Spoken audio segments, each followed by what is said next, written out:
आदिवासी अध्युषित अपहंच इलाकार थिबा ग्राम को जिल्लापाल और तांको टीम जाई स्थिति परखिछंती।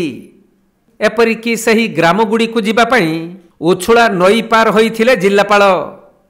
तबे आदिवासी अध्युषित विभिन्न ग्रामर लोक माने किपरि समस्या देई गति करुछंती बारंबार ए नै खबर प्रसारण होइथाय, किंतु एथिप्रति विभागीय अधिकारी माने दृष्टि देउनथुवा बेले ढेंकानाल जिला कंकड़हाड़ ब्लॉक आदिवासी अध्युषित अंचल एकुल सेकुल और पुटीपाल गाँव रे जाई पहुंची थिले जिल्लापाल।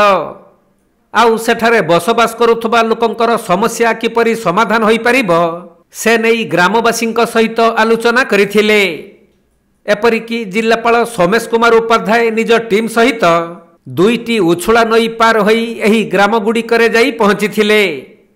आउ केन्दुझर और जाजपुर जिल्लार सीमांत को लगी रहिथिबा एही आदिवासी गाँ गुड़िकर विकास पई नूतन ब्लूप्रिंट प्रस्तुत करिथिबा जणा पड़िछि। तबे जिल्लापालक एही गस्त को विभिन्न महलरू स्वागत करा जाइथिबा बेले सबु जिल्लार जिल्लापाल माने जदि एही परि कार्य करन्ते ताहले उपांत अंचल रे बसबास करुथुबा ग्रामर लोक माने निश्चित उपकृत होई पारन्ते।